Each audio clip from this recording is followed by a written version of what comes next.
Sometimes you just gotta go Bardown. Krull, top titty 2x4 to end the game. That was nice. Bardown Beauties. That's the sexy part of the game, is it not? The plays and the goals and the... Yeah, that's what you guys like. I mean, it is great. And now, a new episode of Bardown Beauties with Jessi Pierce and Kirsten Krull. At Jim Beam, they know the importance of tradition, like chanting, "Let's play hockey" prior to the start of each game, or playing the state of hockey anthem after a wild win. This season, raise one to your fan family with a bourbon that invites us all to come as friends and leave as family. Jim Beam Bourbon Whiskey, the official bourbon whiskey partner of the Minnesota Wild and XL Energy Center. Drink smart. Jim Beam Kentucky Straight Bourbon Whiskey. 40% alcohol by volume. Copyright 2021. James B. Beam Distilling Company, Incorporated, Fairmont, Kentucky.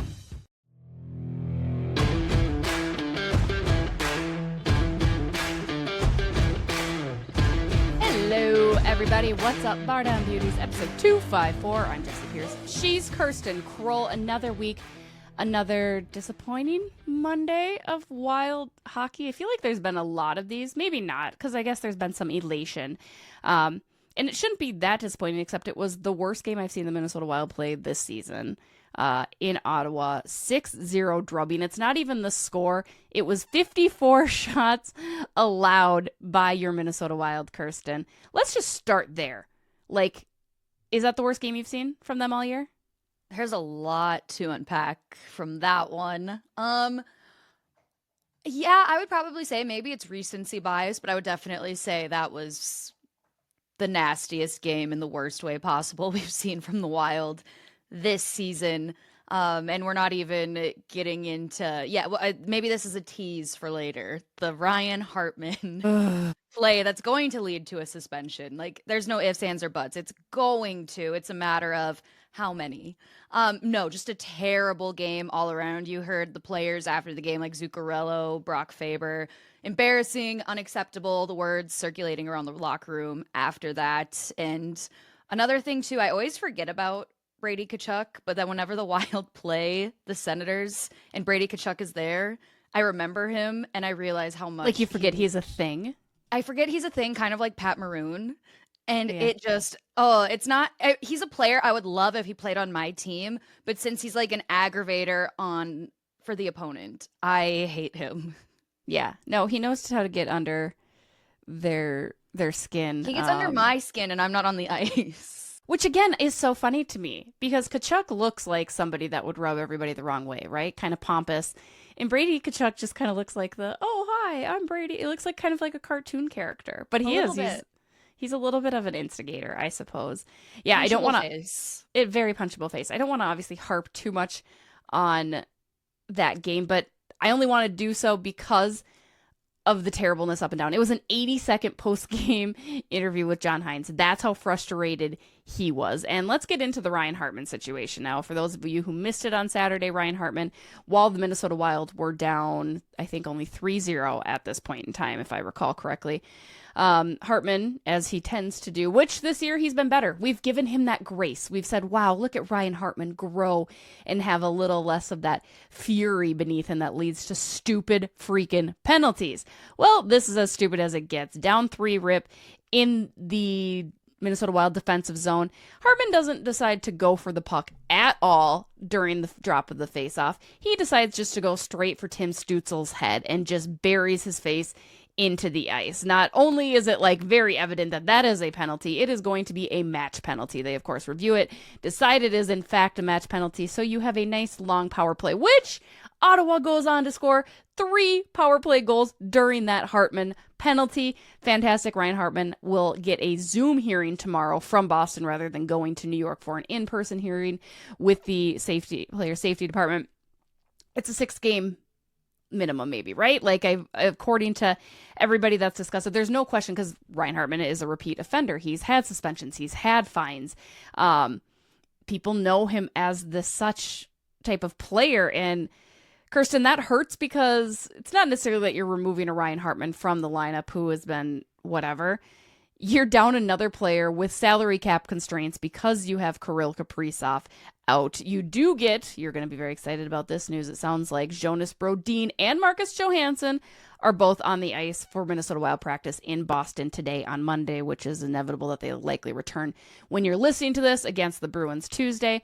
But Hartman hurt the team up, down, sideways, underneath in every possible way with that move. This is my take on it. Initial thought, because we had been sitting here at least like two of our most recent episodes. And we have said Ryan Hartman, he's better controlled his emotions this season, spent less time in the box.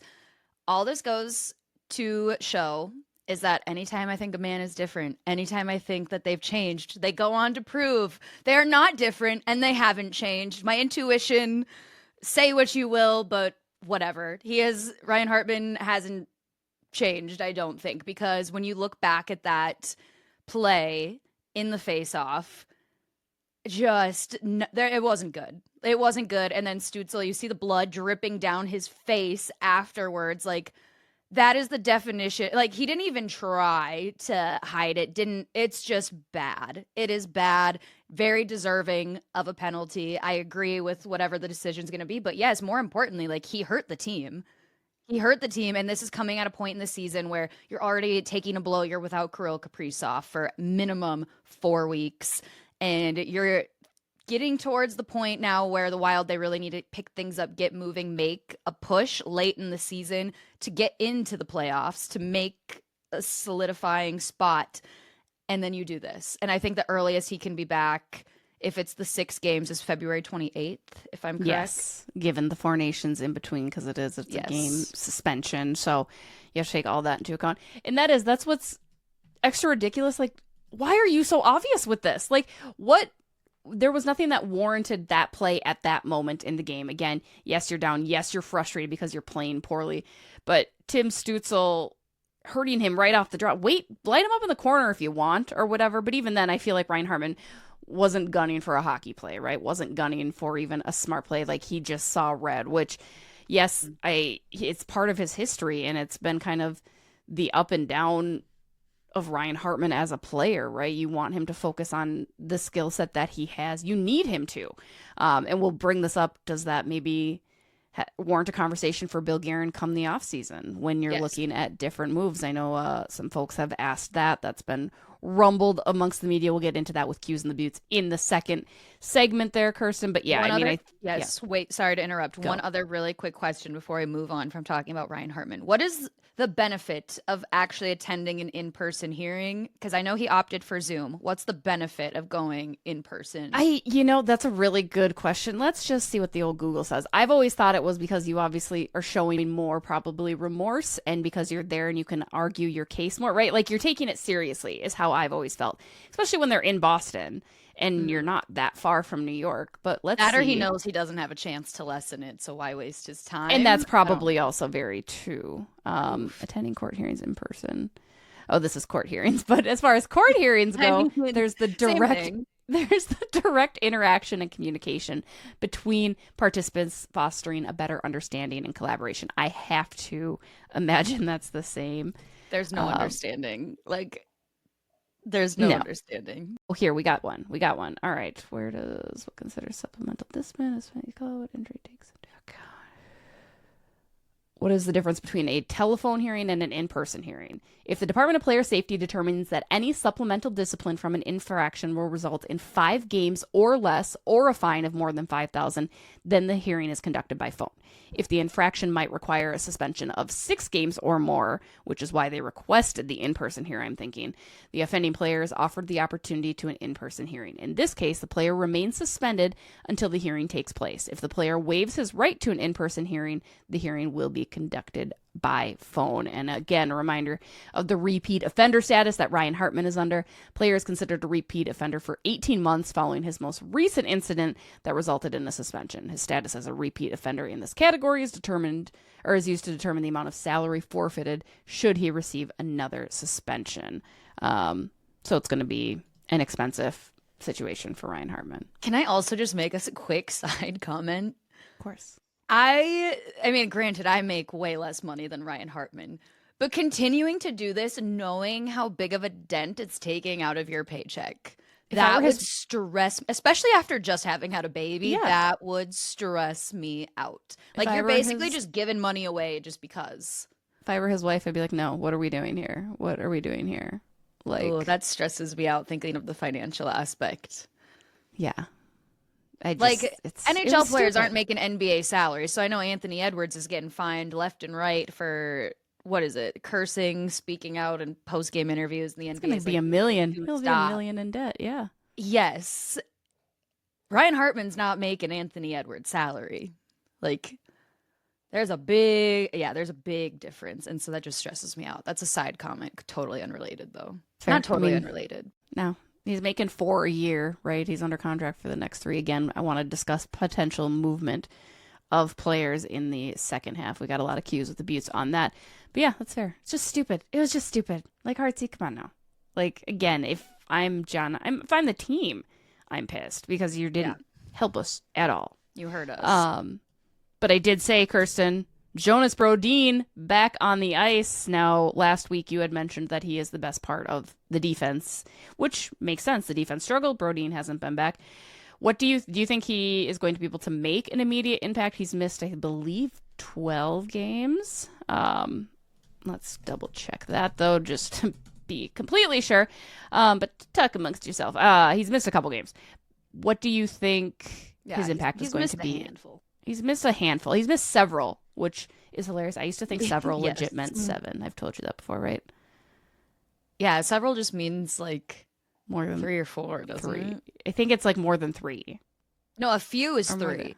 A few is 3. Several is more than 4. I think so. I always thought several also meant 7. It would make 7. 7, like at least 7 is what I thought it was. Sense. Nothing in the English language makes sense. Everything's a contradiction. It really is. But yeah, Broad's back in Boston. How about that alliteration? We love it. Broad's back in Boston. Broad's buckles down in Boston. Broad's bodacious bounce back in Boston. Bodacious was so unnecessary. I'm thinking of things with B. Broad's back checks to Boston. That's not bad. Broad's bounces to Boston. I could spend a lot more time I know you this. Could. It's hard to imagine a world where Jonas Brodin comes back and doesn't make some sort of immediate, noticeable impact for the Wild Blue Line, especially one that has struggled since he's been out. So yes, I do expect him to make an impact, but also I do get nervous. I hope with the time that he spent, it rested him. But granted, again, we say this every year, like, no, is a hockey player truly fully healthy at this point in the season? Like, we know how many injuries they battle through year round. So, I mean, he's probably not fully healthy, but I think a Jonas Brodin at, I'm just going to say 70%, we're going to hope, is better than no Jonas Brodin. I mean, you're also getting a Marcus Johansson back, which in light of the Ryan Hartman situation could be beneficial, I suppose, as well. Yeah, it could be. I mean, can't hurt, I guess. Again, not confirmed that they will be back in the lineup Tuesday against the Bruins, but it is trending that way. I'm sure more will come out post-practice after we're done recording this, naturally. So Probably. for now, that tends to be the way it happens. You know what's going to be, this is what John Hines will say post-practice today. Yeah, we'll talk to the guys, we'll talk to the doctors, we'll evaluate, and we'll know a little bit more tomorrow. That's almost verbatim. That's all I've heard. You've done this once or twice. And let's touch on it. We did do a breaking news release last week, and it's kind of old news by now, but Krull Kaprizov undergoing surgery on Friday. Sounds like everything went well on the lower body injury. Out a minimum of 4 weeks. I would not expect to see him until like week 6 of that. Again, this break coming at a nice time. Do you think he's going to be able to enjoy a vacation at this point? I feel that man never rests. Like, he also seems like a man who sleeps with one eye open. Like I'm so serious. Like, I just don't think he ever takes a break. Huh. Yeah, that's probably true. So, I mean, I can't imagine a world he's sitting on his couch playing video games. He doesn't seem like a gamer. Yeah, I don't know. He's probably like They're probably telling him, obviously, to take it easy and rest. He's probably just found a smaller tire to roll around. I could see him going to like the Caribbean with Zuki in the fam. Maybe Flower. Definitely him and Zuki though. Yeah, Krill's never had the opportunity to go on a trip during a break because he's always been at the All-Star game. Yeah, exactly. So, given to him. Maybe. Unfortunate. Can Krull get cornrows? If he does go on a tropical vacay, can he get cornrows? You know, actually, I can picture that. And maybe it's just because I'm inputting his face on like Duhaim's face, or I could just see him like doing it and just giggling. I need to see this. I do too. His hair's gotten super long last we saw him. It is possible. Nice little tan for Krull. Cornrows. He'll come back. New man. I guess. Do you think this injury hurts at all the extension conversation? I joked, and I want to emphasize the word joked on Judd's hockey show last week that, yeah, who wants to sign him? He's hurt. Nobody wants to sign him anyway. There should be no extension talks. Kidding, of course. Would work in our favor. I know, right? Like, it does make you wonder, like, kind of damaged goods. Because I hate thinking it, but I thought it after we recorded our episode. And as I was leaving the rink last week, Marian Gaborik dealt with groin issues his entire career here. And, Okay, also, this just memory unlocked from our live show. One of the fans in attendance came up to me when we were taking a break in between segments, and he asked me, and I literally had to sit back and think about this for a hot minute. Like, it was a really good question, hypothetical question, but just think about it. Maybe we'll marinate on it, if you will. The question proposed was, next season, if you're getting the indication Krull is not going to re-sign in Minnesota, like not a chance, what do? By the trade deadline, do you trade Krull and get a big haul back? Or if you're in a spot for the playoffs and you are a legit Stanley Cup contender, do you keep him even though he's going to walk at the end of the season just to try to win the Stanley Cup? So this question comes in lieu of if there is no extension signed by July 1. So you're heading into the season with him not having his extension signed. So he's playing out the final year before free agency, correct? Yes, and you have the feeling he's going to walk. But so do you either trade him by the deadline and get something of high value in return for him, but you're also a Stanley Cup contender? Do you keep him for the playoff push and try to win a Stanley Cup? Try to win a Stanley Cup, I think. But also I can see that really bothering Guerin. Not to mention, we would have to ask him every day if conversations have been had with Kaprizov in his camp. But I mean, I think there is something for Bill Guerin that we want guys that want to be here. We don't want guys that don't want to be here. And I think it would be a huge loss if Guerin doesn't get that extension done by July 1. So if he doesn't get that signed in this offseason, you have a huge problem heading into the year. Not even just with Krull, but with the team chemistry as a whole, kind of what you do. And then that also would be, what does Bill Guerin do with the salary cap, with the offseason plays? I mean, I think we've always talked about, you get Krull extended, you sign him to 15 a year for 8 years, whatever that looks like, right? But then you build around him. Well, if all of a sudden you don't have Krull signed, what are you building around? Are you building around the X, the Boldies, the Rossies, another guy that we need to talk about in Q's at the Buttes? I mean, that would impact so much. At the end, though, I think you go for the cup. He's there. He's under contract for a year. You go for the cup. So that's your final answer. Yes. I kind of lean, if there's no, like if you're confident he's walking at the end. Right. Depending what the market is, I lean maybe more towards trading him by the deadline. But you could pull the Fiala, trade him at the end of the season, and reap the benefits then. But you're already in the playoff. Like, you're in the playoff and making a push. Like, you're a legitimate contender. Right, but he'd be under contract. That's a mind-boggling question, but I think I lean a little more towards trading. He'd be under contract till June 31st. You'd won a Stanley Cup by then. And then you could be like, okay, who wants Krull? Okay, stop getting a little too this hypothetical question that you are taking way too too many details. Like I'm telling you the question that was presented. You had to pick an answer and you went with the cup. And I'm saying more you trade him by the deadline. Yeah, I went with the cup. That's a good. I'm happy. Talk amongst yourself in the I'm happy we could come to a clean consensus. Yeah. Yeah, and then trade him after you win the cup. It worked. After probably the market's wiped clean. Okay. Yeah. No, you see some, like, can we talk about trade deadline, for instance? For the record, trade deadline is March 7th. I would like to be very clear about that, but it appears that Four Nations has turned it into a 2-day trade deadline. You've got one on March 7th, and then you have the one that happens before Four Nations. My goodness, we talked about the Mikko Rantanen trade and the Necas trade last week. Now you got JT Miller out. You've got 3 Petterssons living their lives in Vancouver, which is just absurd. I love it because there's like so much random drama going on. Mikhail Granlund, our boy, over to Dallas from San Jose. I mean, it's just kind of, it's very funny. Nothing will compare to the Luka trade that also happened in the NBA, which was, I tried to equate that to the NHL, and it sounds like it's very much like Gretzky to LA, but even crazier. But yeah, I think my favorite piece of lore from this first NHL trade deadline is the Rangers having traded JT Miller away, or whatever that situation was, traded him away Vancouver when he was entering his prime. As JT Miller is exiting his prime, the Rangers reacquire him. And he has a 3-game point streak because it's just got 2,500 days in between or something like that, I believe I saw, because it's from like the times that he played with the Rangers. That's my favorite piece of lore so far.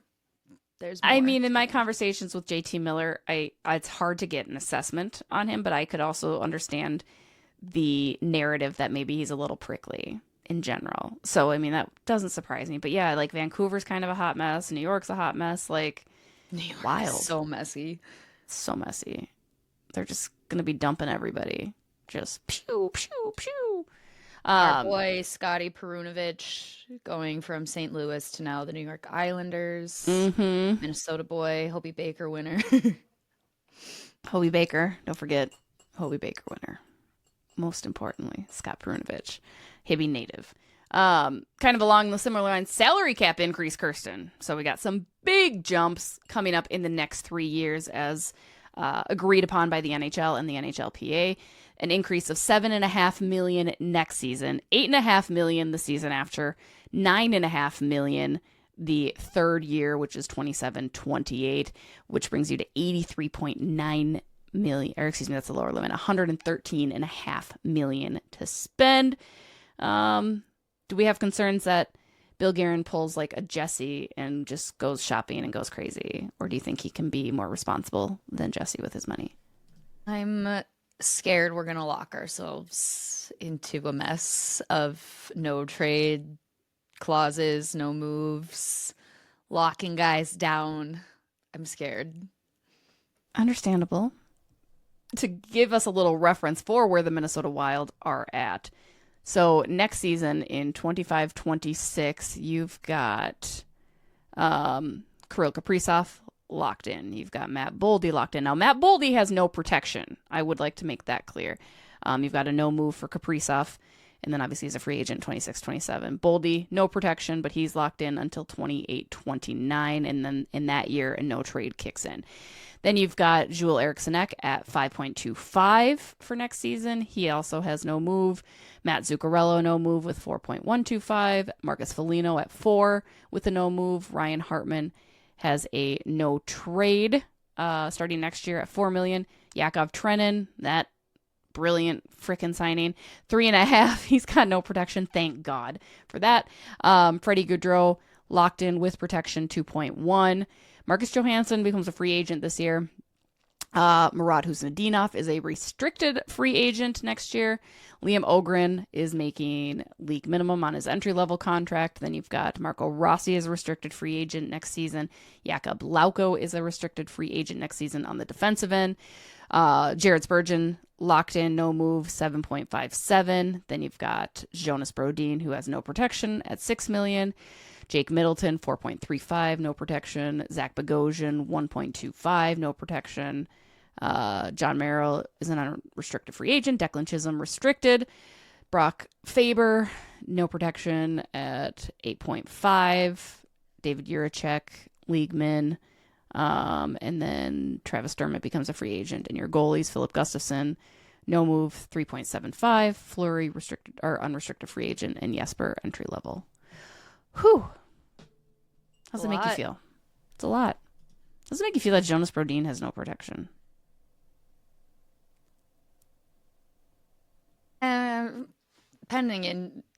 Pending how he continues to get injured, I'm not worried. I mean, he's not a guy you're just going to get rid of unless the injuries continue to pile up. That's the only thing that worries me. That's fair. He's under contract until 27-28, FYI, at 6, which reasonable. And again, Boldy at 7, with no protection until 27-28. I mean, Brock also has no protection, but we are not getting rid of him, nor is he wanting to leave. At 8.5, you're not moving that. Like I feel like that was your protection. Like, we like you enough that we're going to give you this, and that's good. Zach Bogosian would be interesting. I think they love Midzi, and I think Midzi's asserted himself for that price too. I think is pretty fair. Yeah, I don't know. We'll talk about some reckless speculation of trades coming up in our queues with the Beauts. So let's take a quick break. We'll be right back. Your nostalgic SotaStick favorites are back, and they are in stock now at SotaStick.com. From the Met Center colored seats, my personal favorite tee, to the getting blown out the Metrodome door, rep the Minnesota sports timeless vibes with a SotaStick hat, hoodie, tee, whatever suits you and their nostalgic vibes. SotaStick has all the best gear in the game. Don't forget to smash Bardown Beauties at checkout for 15% off all your purchases. Again, that's at SotaStick.com. We're back. Got some great cues with the Beauts this week, some fun ones, as well as some pretty thought out that'll get the brain buzzing, much like your Krull Kaprizov one did in the first segment. Let's start off with something fun. This one comes to us from Ethrika, who wants to know, are your New Year's resolutions still alive? We are now a month removed from the start of 2025. Did you make a resolution, Kirsten? I don't feel like I necessarily make like resolutions. Like I have like more like goals. So, okay. I love this question because I am obsessed with the new year. I'm obsessed with goals. I'm a very goal oriented, like achievement based person. That is who I am. And so I create like goals, and then I create mind maps, and then like weekly like tasks that I can do to accomplish all of those. So I go into the new year with like tangible things I want to accomplish for like a long-term goal. So like for January, I did dry January and I crushed it. Not one sip of alcohol, still haven't. And then no fast food. And I consistently have gone to the gym at least 3 times a week and have done workout classes every single week. So yes, I'm still doing good. Don't necessarily make like resolutions, but short-term, long-term goals. I'm on track, and I'm very, very proud of myself. That is good. Are you a vision board girly? You strike me as a potential vision board girly. Yes, I am. But this year I did something different as opposed to like a vision board with like pictures on it. I did more of like an affirmation based board next to my mirror in my room. So like it has a bunch of like quotes or like inspirational things that I liked on it. And it's one of the first things I see every single morning. And I feel that's been more impactful for me than just having like pictures on a board. Yeah. I like that. Yeah. How about you? My resolution was for the Wild to win the cup, so it's their fault that they're failing. No, I'm just kidding. I am the same. I don't really make resolutions. Like, I think when we were out New Year's Eve, we were put on the spot to like, oh, what's your resolution? I was like, I don't have one, because I always like to be growing throughout the course of the year. It's not like just a 1-year thing. I think that's why maybe people struggle with it, is like, oh, you put this pressure on you for this moment, and it's like, it's hard. Like, I'm still working out, still eating decent. Yeah, you've been crushing the gym too. Yeah, today was not a good day, though. I mean, you showed up, though. I showed up. That was hard. I was not feeling it at all. It's like, I have zero desire to be, especially when I saw there was snow outside and I had to, like, trudge in the car. But yeah, North Metro got hit with more snow. We just got a dusting down here. Oh, did you? Yeah, we got a amount. Like I had to brush my car off. We Couldn't wear literally my got like a slippers. dusting. Like I shoveled my little driveway this morning when there was like that much snow just because I didn't want it to turn to ice. Fair. Because my hand Smart. is finally now recovering. So my hand model career is done because I have scars, but it's healed. Mine ended years ago because of scars as well. Don't worry. And they're just hideous. We're in this but together. That's fine. But yeah, showing up is 50% of the battle. You did that. True. Fair. Thank you for that Yeah. encouragement. I appreciate you. Because otherwise you would have just been at home. So you've already... Showing up is an accomplishment. You crushed it. Thank you. Right. All right. All What's right, the next question coming from our good friend, reliable every time we do this too, just coming in with the questions. Derek Felska with Jesper Wallstedt giving up 7 goals on Saturday to Springfield. Should the Wild be worried about his development in Iowa? It's been a tough year for Jesper. Now, Jesper had an injury too that he was coming back from. Just kind of a big mental roadblock, it seems, for him. I wouldn't say it's necessarily worried about his development in Iowa. I would honestly focus on kind of the mental obstacles. I think he's getting so much into his own head that it's not allowing him to perform to the level that he can.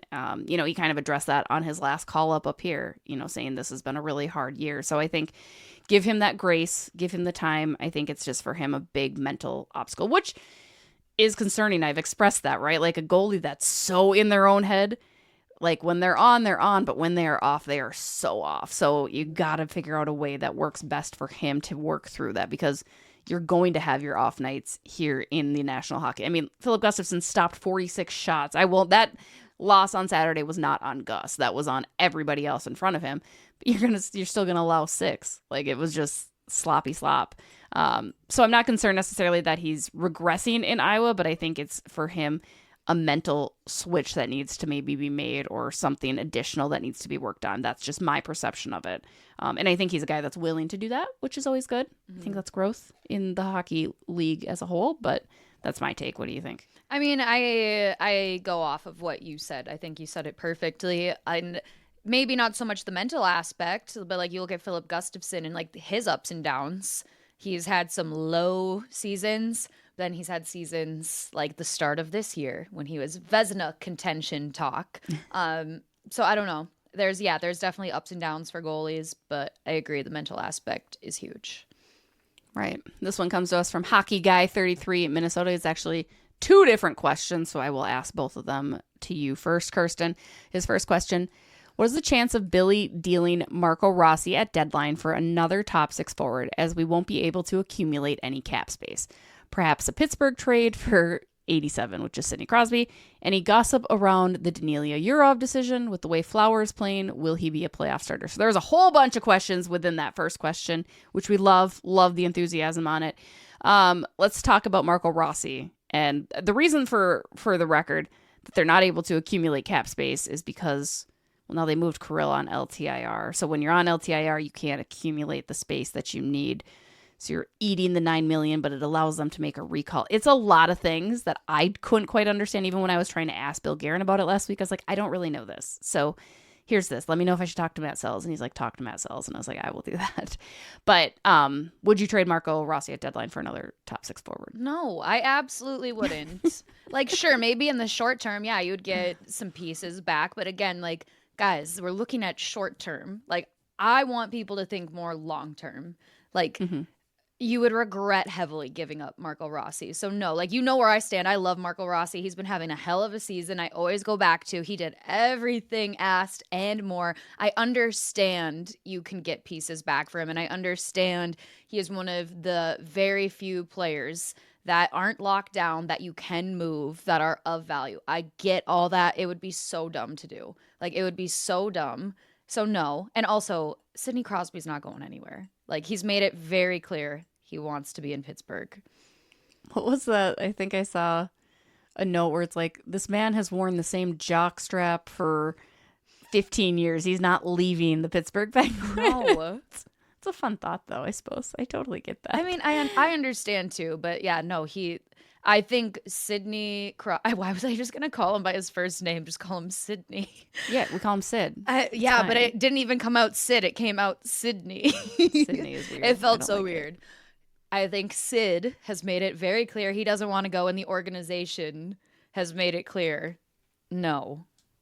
So, yeah. That's my first half on all of that. Yeah. What about the year of decision? I believe it's almost locked in that he is coming here, correct? Yeah, I think that started to pick up momentum when he turned down, which was which was expected. It wasn't a surprise that he turned down a new KHL contract. So, yes, it's just a matter of when.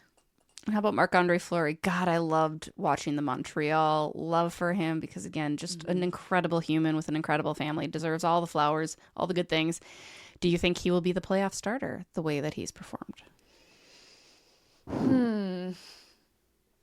My gut says no. I think it's Gus.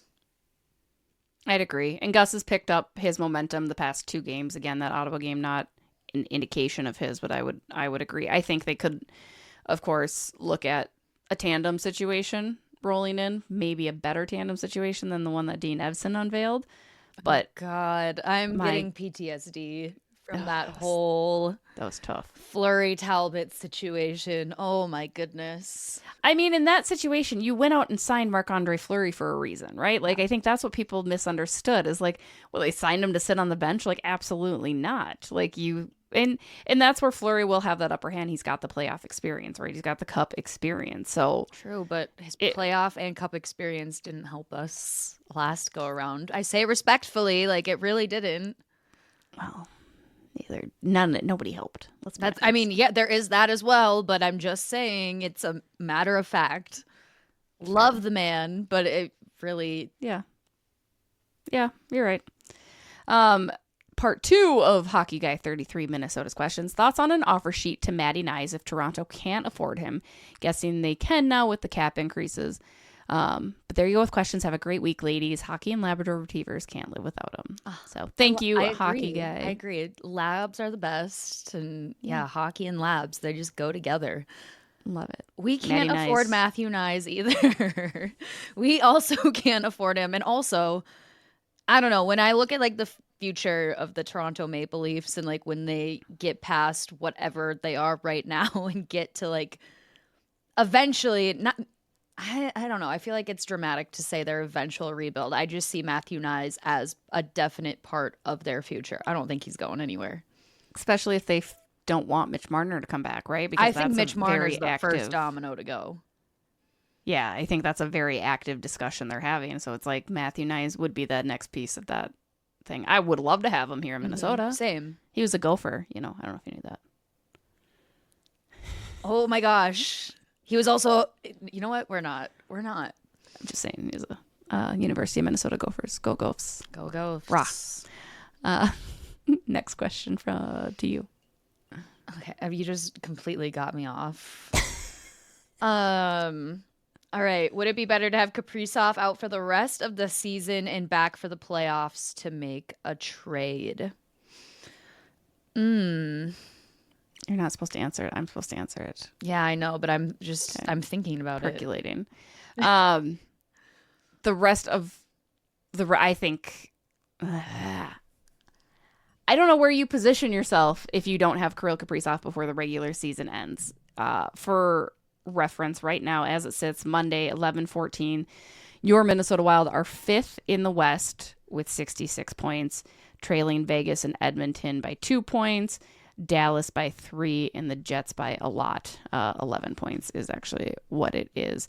Within the division, your Minnesota Wild are 3rd behind Dallas and Winnipeg. They have a 2-point lead on Colorado, and St. Louis is down at 52 points. So it's a slim chance that you don't make the playoffs, but it could. I mean, honestly, crazier things have happened, I think. So you need Kaprizov back by the final week of the regular season. That's what I would like to see. And I did ask Bill Guerin directly if the Kaprizov situation affects the way he approaches the deadline. And it was the most thoughtful response. Like, he actually was like, like, wow, Jessi, you asked me something really smart. And I was like, You don't yeah. tend to do that with Bill. I don't evoke that from Bill very often, but it was nice because there were no other reporters there except my friend Dylan. And I was like, well, we need to ask things. This is our show now. This is us. This is all us, which I love. But he said it could. It certainly could. Again, the money has to work. And right now, as they start to get everybody healthy, if you've got Brodin back, if you've got Johansson back, that's awesome. I don't know how suspensions work against the cap with the Hartman situation, I guess. He has to stay on the active roster. Active roster, so yeah. It's still taking up the same amount of cap space. Right. So if you have everybody healthy, you have a little bit more money to play with in order to go get another piece. But you're obviously not going to find a piece to fill in for Kaprizov. So long-winded answer, word saladed up. I would like to see Krull back before the regular season, but maybe just a week. I don't need to rush him back. I think, especially if the players in front can show that they can fill in, which is another question that we have coming up. That's the approach I would take. And I just, maybe make a small trade, but I don't know if you can. Yeah. Do you have anything to add? Not really. Okay. I think you said, I think I would like to see him back a little bit earlier than just 1 week. I don't know even how many games there are in the final week.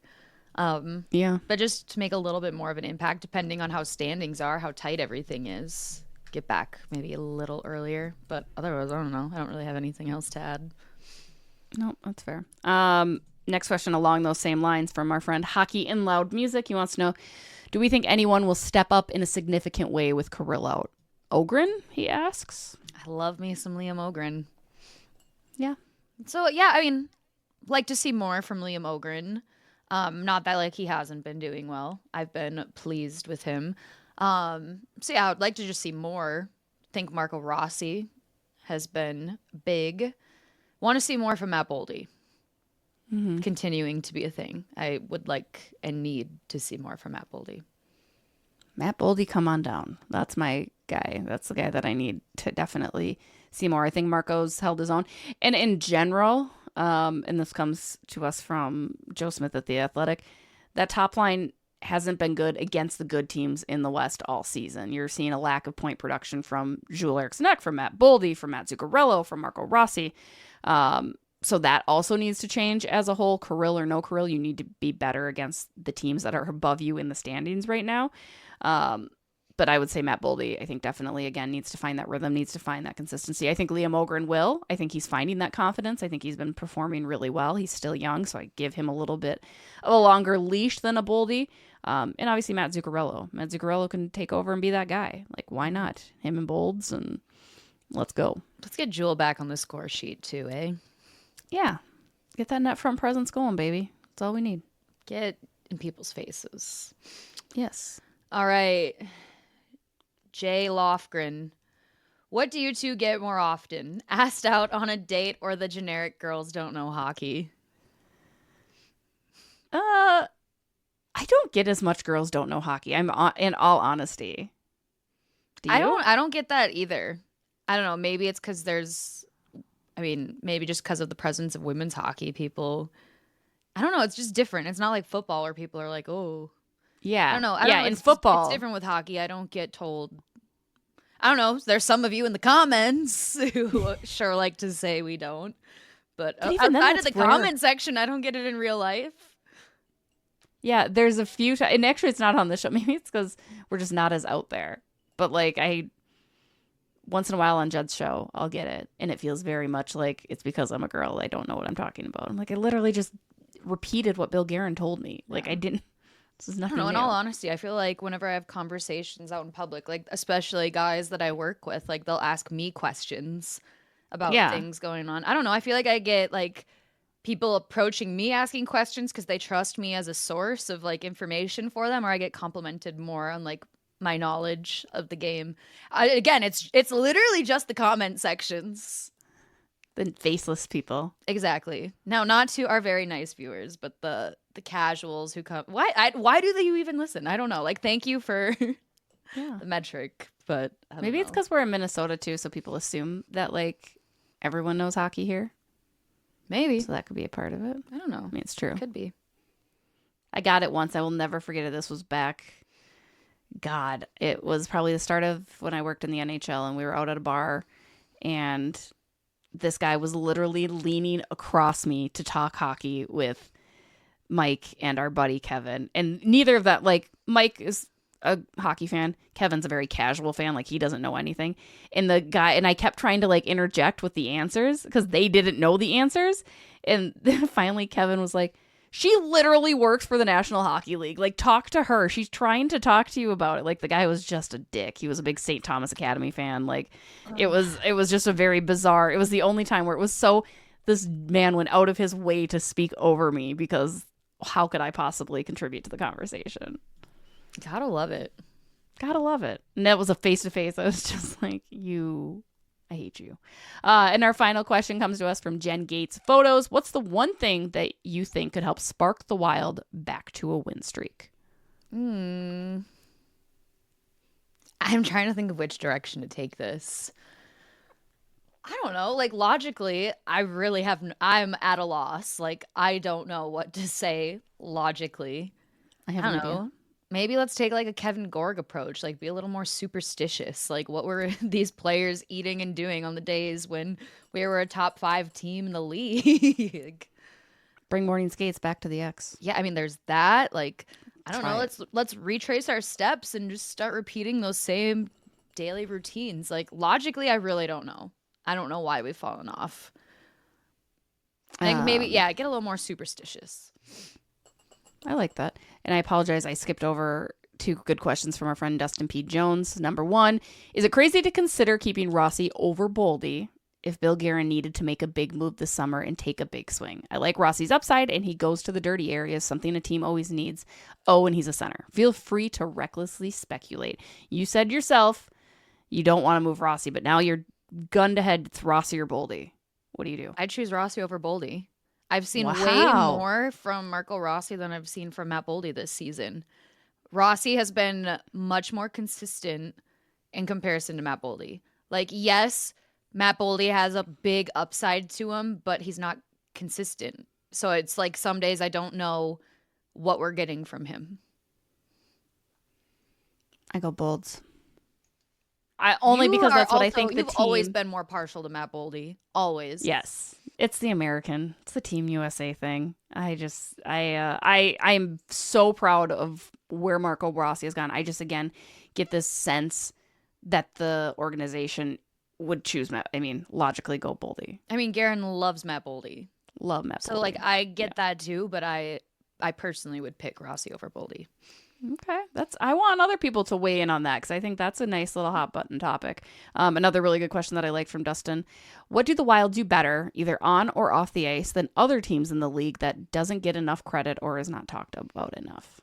I mean, I think off the ice, I think the Minnesota Wild as a whole unit, they seem like a really, really tight knit group. Now, I get a lot of teams are also like that, but I think the Wild especially. What? So not Vancouver. No. Or, yeah, not Vancouver. Zing. I don't know. I think, like, the camaraderie amongst the team, I think it's a healthy locker room. Like, I think the vibes are high. I think the guys also know how to have fun and pick each other back up, too, even during down periods.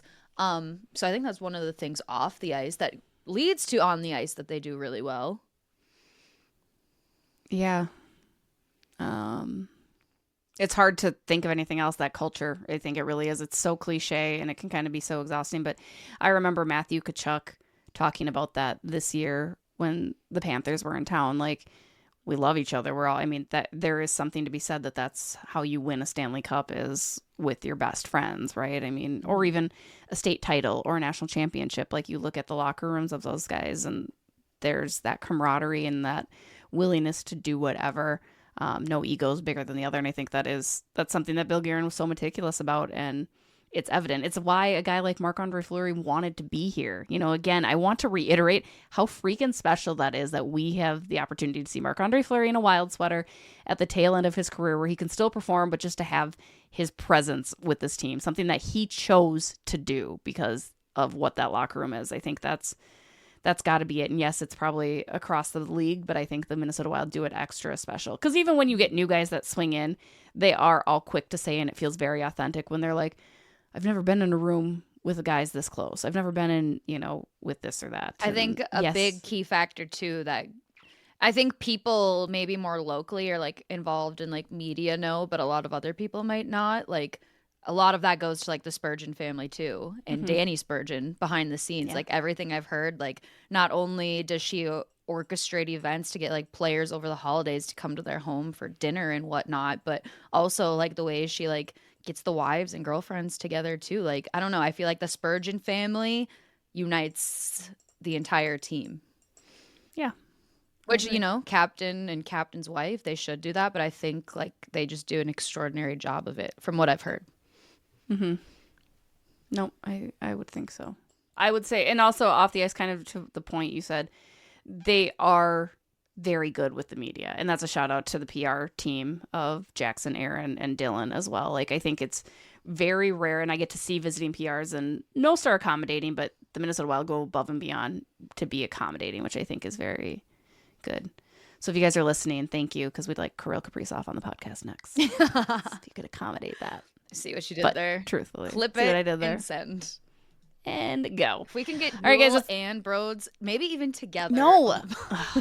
No, you know what? The only reason I want... They don't have to do it alone. They can do it together. It's double the boring. Oh my God. The people want to know. It'll be the shortest podcast in the history of Bardown Beauties. Okay. Well, you know what? People, but I want to make it happen. I'm trying for all of you. I want to make it happen just so I can sit back and be like, I told you so. I told you so. I'll take it off the rails. We don't have to talk about hockey. We can talk about anything. I'll hit you rapid fire an entire half hour. I got a list. The Jules Eriksson-ek responses. Oh, yeah, that's cool. No, I will give pointed questions. I will say, yeah, that was a fun time. This or this. That was a fun time. There's nothing to like. I promise you'll leave that interview knowing way more about those two than you ever thought you wanted to know. Okay? Lord help me. That's going to do it for this week's episode. Again, shout out to everybody who submitted questions. You guys rock. Love the engagement. Don't forget to drop in the comments. Answer some of your thoughts. Rossi or Boldy. Kirill Kaprizov. All that good stuff. Don't forget to rate, subscribe, like, share. All that. You guys are the best. Thank you to everybody who came out to TRs last week as well. We'll have another live show coming up here in February. Four Nations is coming up as well. We got some home games on tap. Always a good time. Shout out to SotaStick, Talk North, Royal Credit Union, Jim Beam, and Grainbelt. We'll catch you next week. Okay, bye.